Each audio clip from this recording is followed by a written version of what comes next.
양도소득세, 종합소득, 현행국세 13개 중에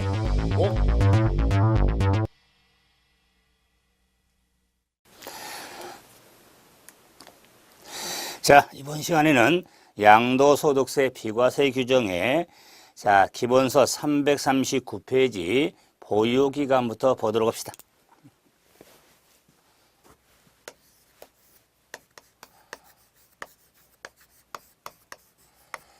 양도소득세 비과세.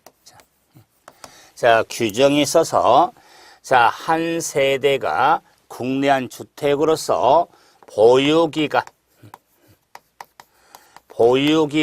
요건을 충족할 경우에 비과세 받을 수가 있죠. 이럴 경우에 보유기간 하면은 취득한 날, 즉 취득일부터 양도일까지를 보유기간으로서 이 취득일하고 양도일에 우리가 소득세법 법령에 따른 취득 양도 시기에 따라서 원칙은 침뱉어가면서 돈 세는 날, 대금 청산한 날, 외외적으로 등기 접수, 특수한 거래에 따라서 취양도시를 그랬죠. 그 취득 양도 시기에 따른 취득일에서 양도일까지가 보유기간에서 그 보유기간이 2년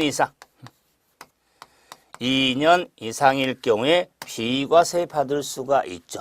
그래서 보유기간은 우리가 거주기간을 좀 구분이 요해서 우리가 보유하면서 거주하는데 또는 거주 보유가 있는데 규정에 따라서 우리가 비과세는 거주기간이 아니라 보유기간, 그 집에 살았든 안 살았든 집을 사서 판 날까지 보유기간에 2년 이상을 따져서 우리가 범죄신고 112 이렇게 정리가 되고 있죠. 그러면은 이 보유기간을 특히 산정함에 있어서 요 취득일에 외외적인 그다음에 우리가 예를 들어서 보유하고 있던 부동산 등이 좀 주택이 멸실이 돼서 재건축할 경우에 기간 산정 등은 심화가정 의미가 되겠죠. 그래서 기본적으로 취득부터 양도일까지인데 이렇게 좀 보유기간을 이렇게 뜸든 이유는 이 규정 때문에 그런데 보유기간은 2년 이상 충족해야 되는데 보유기간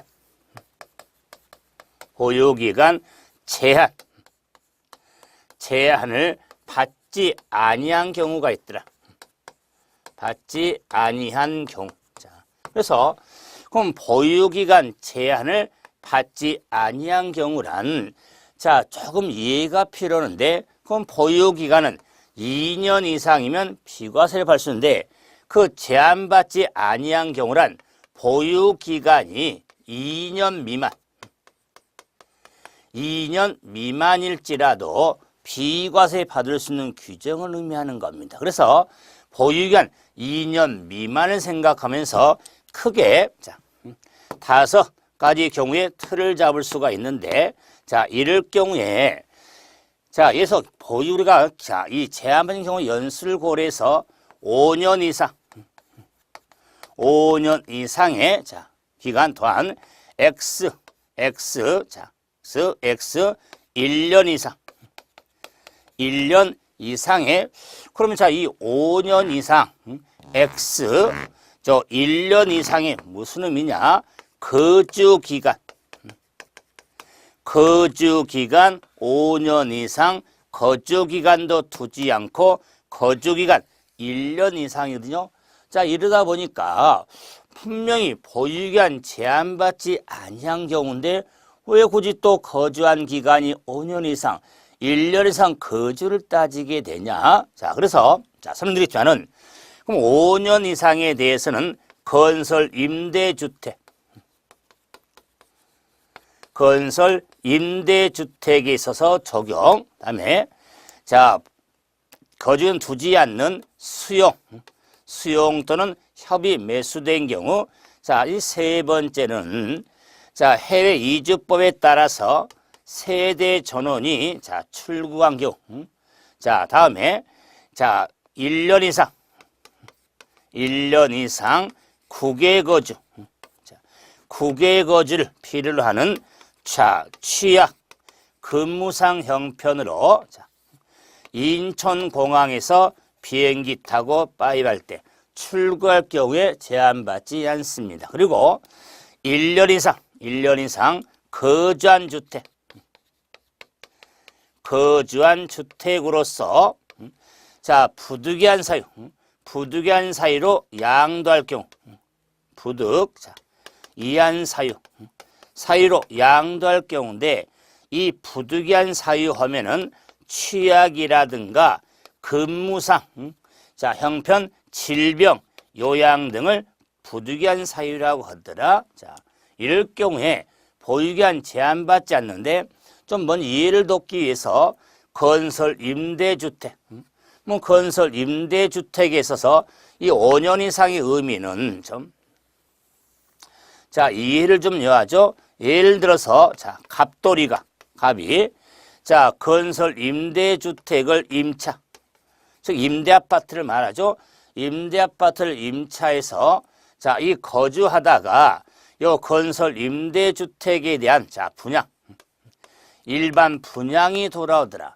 자, 그래서 이제 그 분양가가 좋으니까 이 분양 갑이 임대아파트의 임대인이 자, 분양 취득을 하더라 그 말. 갑이. 자, 그러면 이제 자, 그 분양 취득하기 전까지는 건설하자 집이었고 이제 분양 취득하면 이제는 갑의 집이 되는데 자, 그 분양 취득한 집을 양도 팔았을 때 자, 우리 갑이 1주택이라면 취득부터 양도일까지가 보유 기간으로서 2년 이상을 해야겠죠. 자, 그러면 보세요.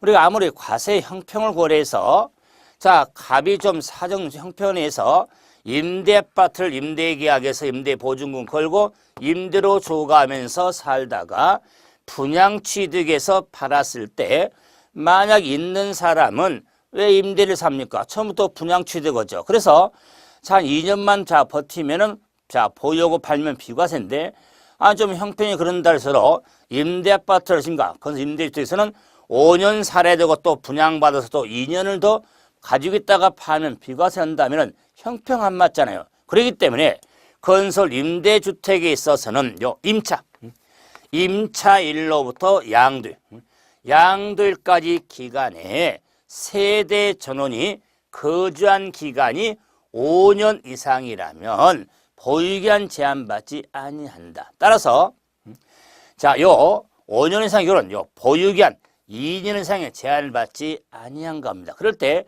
시험적으로 좀 정리할 때는 이 5년 이상의 임차일로부터 양도일이지 취득일부터 양도일이 아니라는 겁니다. 이건 주의해서 자, 그러면 이제는 우리가 또 이민 간다거나 1년 이상 국외 거주를 필요로 해서 취약 등으로 출국한 경우에는 자, 이민 가서 잘 살아라.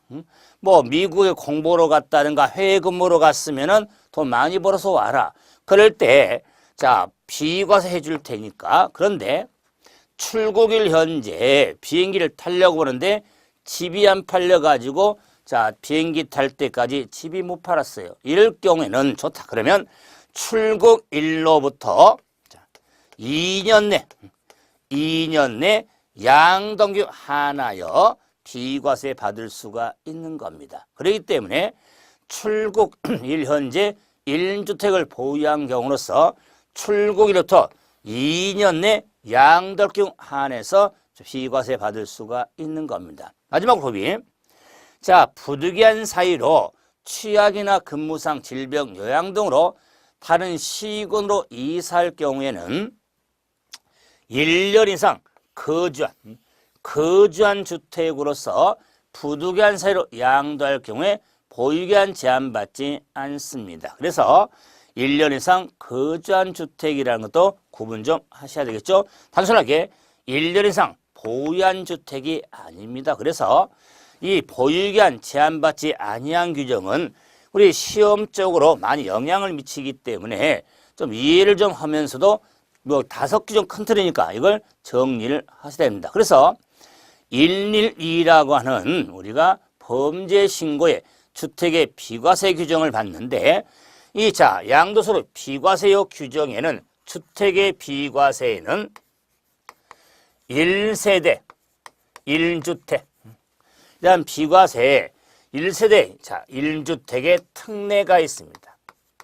특례. 자, 그러면 한 세대가 자, 2주택, 주주택일 경우에 1주택으로 보아 비과세 받을 수 있는 규정을 1세대 1주택의 특례라고 하더라. 그래서 이 특례 규정에 있어서는 2주택일 경우, 그래서 1주택은 우리가 경우에 따라 2주택일 경우에 자, 한 주택의 양도로 보아 비과세 받을 수 있는 규정을 말하는데, 이럴 경우에 다양하지만 역시 시험 준비하는 입장에서는 8가지의 자, 경우에 특례는 좀 봐주셔야 된다. 그 8가지의 의미가, 첫째는 거주 이전. 거주 이전을 위해서 투집된 경우 컨트롤 보면은, 두 번째 상속으로 인해서 투집이 될 때, 자, 세 번째 혼인, 봉양, 혼인 순서는 아니지만 먼저 봉양, 부모님 모시려고 투집된 경우, 자, 그다음에 혼인함으로써 투집된 경우가 있겠다. 자, 그다음에 이제 지정문화재 주택 소유로 투집일 경우. 자, 다음에 농어촌 주택 소유로 투집될 경우. 다음에 지방주택 소유로 투집일 경우. 자, 마지막 하나 더. 장기 임대주택 소유로 투집일 경우에 자, 특례를 받을 수가 있습니다. 그래서 1세대 1주택의 특례에 있어서 8가지 거주 이전, 상속, 봉양, 혼인, 지정문화재 주택, 그다음에 농어촌 주택, 지방주택, 장기 임대주택 소유로 투집일 경우인데, 자, 이 틀 보면은 상속으로 인한 투주택일 경우에 특례는 있지만 기본적으로 증여로 인한 증여받음으로 투집이 될 경우에는 특례가 적용되지 않습니다.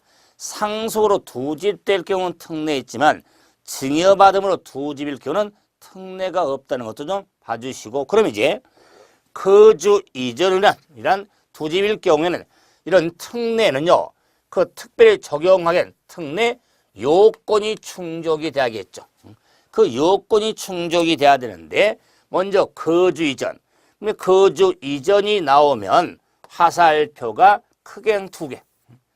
항상 거주 이전은 자, 이사하려고 집 하나 사서 2채가 된 거니까. 그래서 자, 위쪽의 집은 종전주택, 아래쪽은 새로 취득한 집이다, 그 말이에요. 그랬을 때, 자, 종전집을 취득한 집이 있는데, 종전주택을 양도하기 전에 다른 주택을 취득함으로 2채가 됐다, 그 말이에요. 그래서 종전주택을 판 다음에 다른 주택을 취득하면 1주택이니까 특례 오를 필요가 없어요.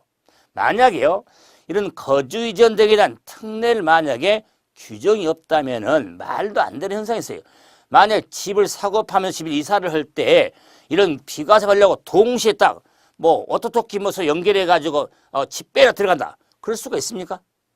그러기 때문에 이런 특례가 있게 되는데, 이럴 경우 종전주택을 양도하기 전에 다른 주택을 취득함으로써 2채가 됐을 때 특례 요건은 종전주택 취득 후 1년 이상 지난 후 다른 주택을 취득하고, 다른 주택을 취득한 날로부터 3년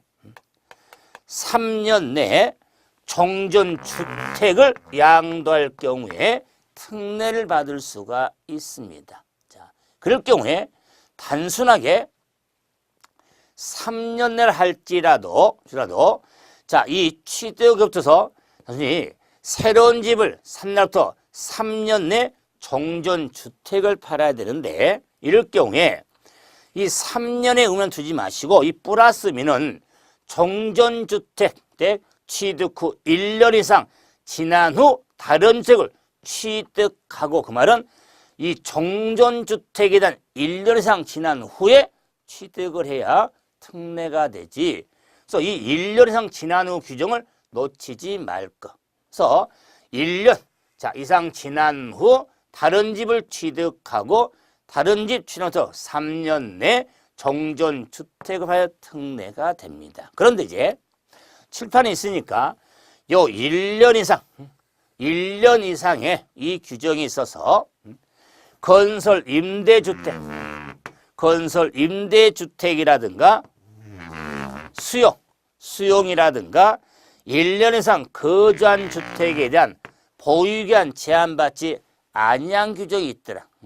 이 규정에 대해서는 요 1년 이상 지난 후 규정을 적용하지 않습니다.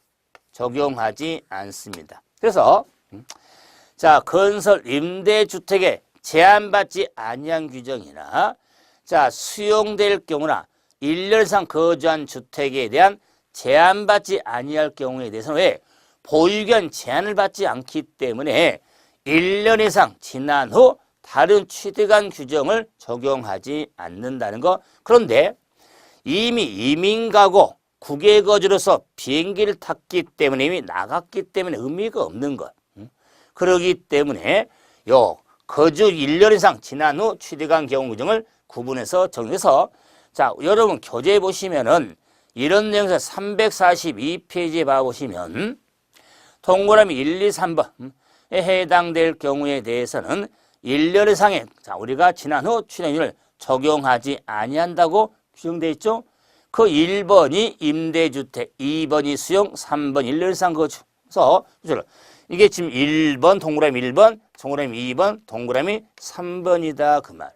이게 별도로 보면은 엄청난 규정 같지만은 그 규정 자체에서 보유기한 제한받지 아니한 경우를 생각하면서 정리를 좀 하시면 도움이 되겠죠. 그래서 거주 이전에 대해서는 나중에 이게 끝이는 게 아니에요. 3년 내 팔아야 되는데 3년 내 팔지 못하더라도 만약에 3년이 지나면 특례 못 받으니까 그럴 경우는 자산관리공사에 매각의뢰 등을 하면 팔았다고 보기 때문에 특례를 받을 수 있고 3년이 5년이 될 수가 있더라. 그리고 정리가 되어지죠. 다음에 이제 정리했는데 상소로 두 집 될 경우에 대해서는 일반 주택을 팔아야 특례인데, 먼저 일반 주택이란 상속주택 외의 주택을 일반 주택으로서 일반 주택을 팔아야 특례가 되는데, 뭐 하나 주의하면 요 일반 주택에 대해서는 상속 개시 당시 보유한 주택에 한한다는 거. 그래서 일반 주택은 상속 개시 당시 보유한 주택에 한해서 특례가 된다는 거. 다시 말하면은 상속받은 당시의 일반 주택으로 상소로 두 집에서 특례지, 상속받은 후에 다른 집 하나를 사서 두 채가 됐을 때는 상소한 특례를 받을 수가 없는 겁니다. 상속 개시 당시 보유한 일반 주택에만 특례가 적용이 된다. 그런데 그 일반 주택에 대해서 상속받은 날부터 1년, 2년, 3년 이런 적용 연수는 없죠.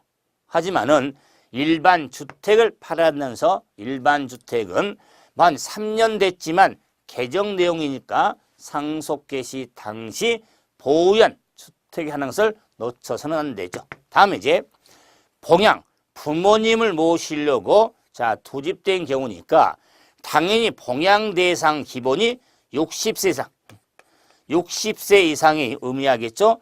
그럼 자, 부모님 모시려고 집이 두 채가 됐다. 그러면 자녀 집에 부모님 모시고 두 집에서 그러면 세대를 합침으로 두 집이 됐다. 그리고 이제 혼인함으로써 두 집이 됐다 그 말. 그럴 때 봉양함으로 혼인함으로써 자, 두 채가 될 때는 세대를 합친 날 혼인한 날이 있겠다. 그래서 세대를 합친 날 혼인한 날로부터 5년 내 먼저 양도한 주택에서 특례를 받을 수가 있습니다. 그래서 부모님 모시려고 두 채가 됐다거나 혼인함으로써 두 채가 됐을 때는 부모님 모신 날, 자, 혼인한 날로부터 5년 내 먼저 양도한 주택에 특례를 받을 수가 있는 겁니다. 그래서 5년 내 이 연수 중에는 먼저미는 부모님 집이 됐든 자녀 집이 됐든 남자 집이 됐든 여자 집이 됐든 먼저 양도한 주택은 1주택으로 특례를 받을 수가 있는 겁니다. 다음에 이제 지정문화재. 지정문화재 주택은 등록문화재도 포함을 하죠.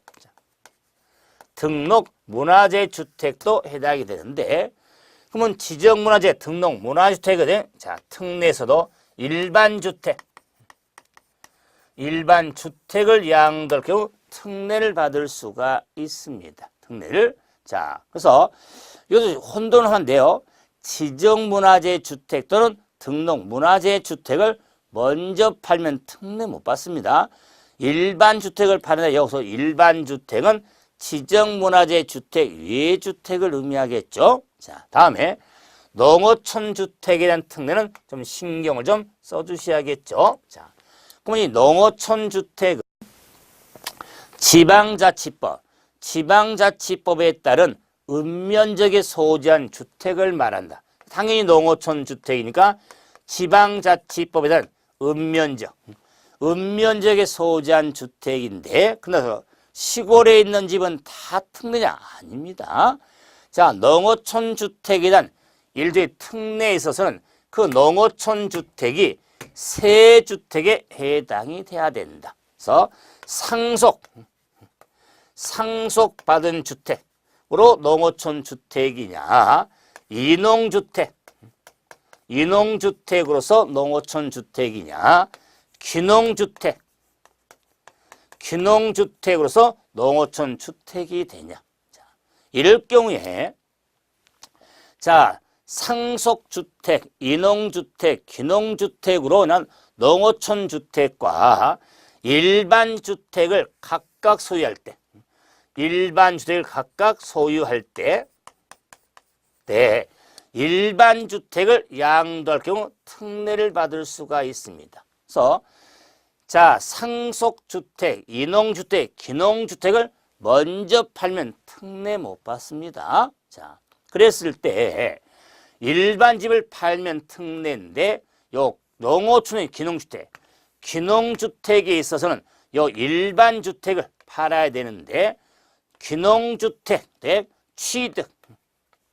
취득한 날로부터 5년 내 일반 주택을 팔아야 특례를 받을 수가 있습니다. 그래서 이 규정은 2016년도 신설 규정이죠. 그래서 농어촌 주택 중 귀농주택에 대해서는 귀농주택 취득한 날부터 5년 내 일반 주택을 팔아야 특례가 되는데 상속과 인농주택은 그런 규정이 없습니다. 그래서 귀농주택이란 특례로서만 정리 좀 하셔야 됩니다. 그래서 귀농주택에서는 항상 취득한 날부터 5년 내 일반 주택을 팔았을 때 특례가 된다. 그러면서도 이 귀농주택은 시골에 가서 농사만 살겠다고 산 집이잖아요. 그렇기 때문에 이 귀농주택에 대한 요건도 까다롭습니다.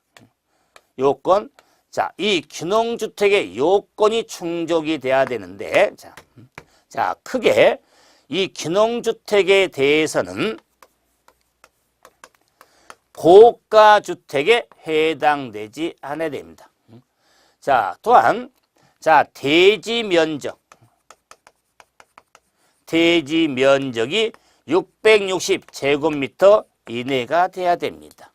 그다음에 영농, 영어 목적으로 농지가 1000제곱미터 이상, 자, 농지의 소재인 주택이어야 됩니다. 그래서, 그 다음에 이 귀농주택으로 세대 전원이 이사를 해야 됩니다. 그래서 세대 전원이 이사를 해야 된다 하는, 자, 이런 요건이 충족될 경우에 농어촌 주택에 대한 특례를 받을 수 있는데, 요 농어촌 주택에 대한 귀농주택 요건에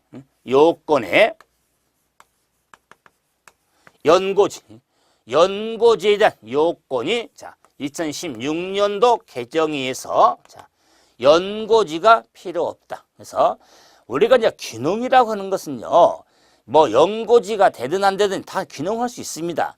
비과세 받는 농어촌 주택의 귀농주택에 대해서는 연고지 소지한 귀농을 해야 특례가 됐었는데, 좀 귀농을 더 많이 좀 완화하려고, 확장하려고 연고지 기준이 삭제가 됐으니까 이제는 귀농주택의 요건에 연고지 기준이 없다는 것도 필요합니다. 그래서 귀농주택의 5년 내에 팔아야 된다는 일반적을 그 귀농주택의 요건 정도 확인이 돼야겠죠. 자, 다음에 이제 지방주택. 그럼 이 지방주택은 수도권 밖에 소재한 주택을 지방주택이란다.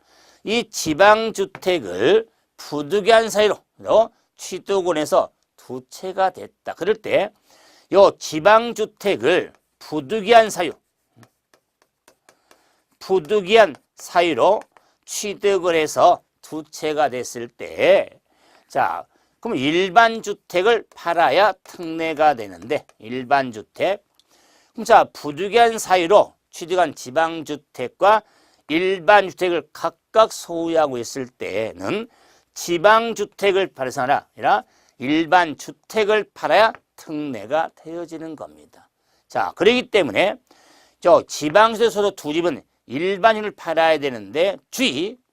자, 그 부득이한 사유로 집을 취득했으니까 그 취득의 사유가 해소된 날로부터 3년 내 일반 주택을 팔아야 특례가 된다는 것은 단순하게 지방주택 취득한 날로부터 3년이 아니라 취득의 사유 해소된 날로부터 3년 내 그 부득이한 사유가 취약이나 근무나 질병의 요양 등이거든요. 자, 이럴 경우에 만약에, 자, 여기서 취약이란 고등교육법에 의한 취약으로서 위치, 초등, 중등은 안 됩니다. 고등교육적으로 취약은 대학교입니다. 그러면 자녀를 대학을 보내려고, 지방대학을 보내려고 그 부근에 집 하나를 사서 두 채가 됐을 때 그 취득의 사유가 해소가 뭐냐? 졸업을 하게 되죠. 그러면 졸업을 하게 되면은 취득의 사유가 해소가 됐으니까 그 해소된 날, 졸업한 날로부터 3년 내 팔아야만 특례가 되겠다. 그런데 주의가 뭐냐? 그 지방주택을 먼저 팔면 특례 못 받습니다. 일반 주택을 팔아야 되는데, 네, 그 지방에 취득한 날, 해소된 날부터 3년 내 팔아야 한다는 거. 마지막으로 장기 임대주택. 장기 임대주택에 대해서는, 자, 임대주택하고 거주주택으로 두 채가 됐을 때, 그러면 임대주택은 임주법에 따른 등록된 주택이야겠죠? 그럼 거주주택을 팔아야 특례입니다. 임대주택은 팔 수가 없으니까. 그래서 거주주택을 팔 경우에 특례가 되는데, 그 거주주택은 거주니까 거주기간 2년 이상을 충족한 거주들을 팔 때 특례가 되어진다. 그래서 거주기간 2년 이상도 염두에 두셔야 됩니다. 자, 그래서 제가 지금 기본 과정에서 조금 설명을 좀 더 해드렸는데, 사실은 뭐 이해도 이해지만 단순히 특례 요건의 구분입니다. 그런데 이제 하나 붙이면 보유기간 2년 이상에 대해서는 자, 제한받지 아니한 규정이 있죠. 자, 이 규정이 아니면 보유기간 제한을 받는데 종전주택을 팔든 일반 주택을 팔든 먼저 양도한 주택이든 일반 주택이든 자, 요 일반이든 주택이든 간에 거주 보유기간 2년 이상을 충족을 해야 된다. 자, 그래서 2년 이상을 충족이 된다. 예를 들어서 이런 거죠. 자, 종전주택을 취득해서 1년, 딱 1년째 되는 날 다른 집을 취득했어요. 취득을 해서 3년 내니까 10개월. 만약에 10개월 만에 자, 양도 팔았다면은 1년 지난 후 사서 3년 내 팔았잖아요. 하지만 비과세 받을 수가 없습니다. 왜? 종전집에 대한 보유 기간이 1년 10개월밖에 안 되니까.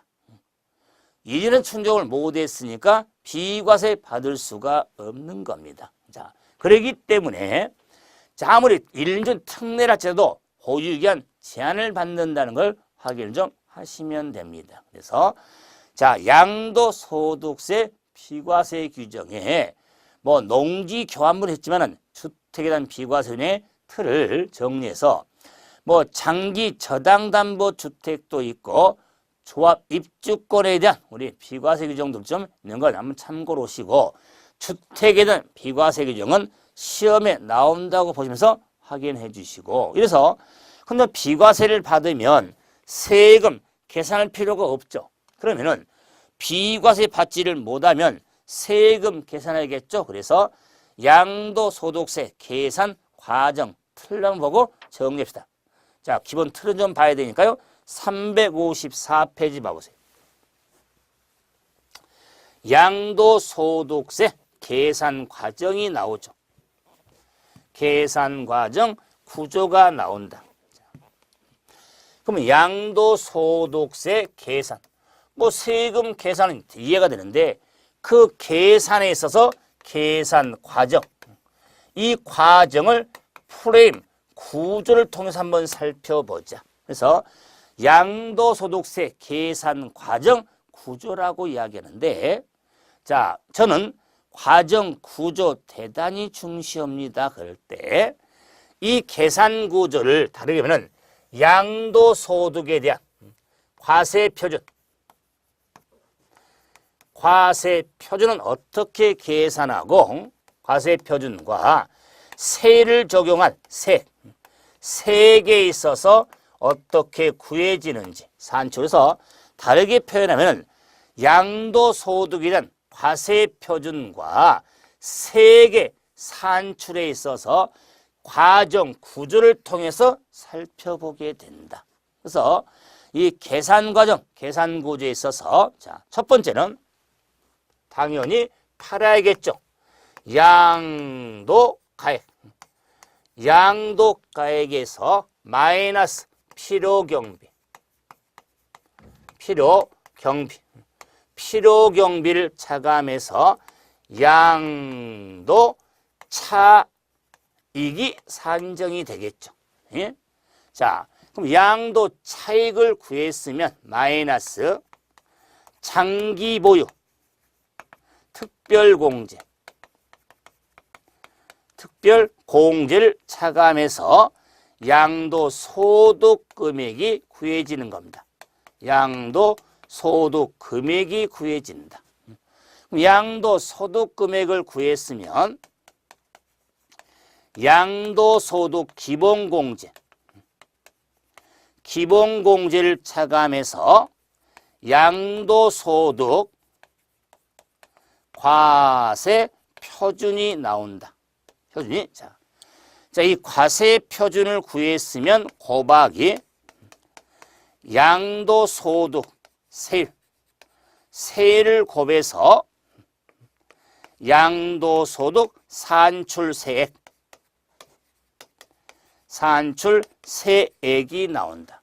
그러면 산출세액에서 자, 감면세 빼고 가산세에 더하고 기납부세액을 뺍니다. 즉 감면세액을 빼서 결정세, 가산세에 더해서 총 결정세, 기납부세액을 차감해서 양도소득에 대한 납부세액이 구해지는 겁니다. 자, 그랬을 때 이 양도소득세 계산 과정 틀이거든요. 이때 제가 노란색 위주로 써놨던 과세표준, 과표까지 구하는 과정은 필수적이다. 그래서 자, 이 과정은 제가 뭐 다음 시간에 이걸 지우지 않고 이 과정 틀에서 관련 규정을 정리해 드릴 테니까 그래도 이 계산 과정은 정점해 주셔야 돼요. 그래서 틀 잡으면은 양도 차익 구합니다. 차익, 양도 소득금액 구하고 과세 표준을 구하는 겁니다. 그러므로 양도 차익을 소득으로 과세되는 게 양도 소득세니까 양도 차익은 눈에 잘 들어옵니다. 차익. 자, 그런데 과세 표준이 세 번째 과정인데 어차피 세금을 그냥 기초공사 해야 될까요?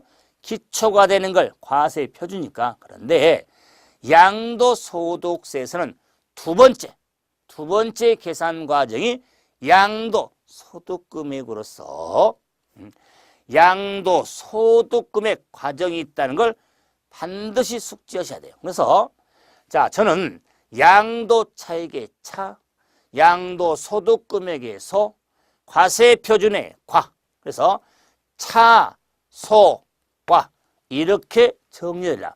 무슨 과요? 차소가. 근데 차소가든 소가 중요하니까 차소가든 채소가든 배추 심는 과 말되죠? 그래서 채소과 다닌다 그 말이요.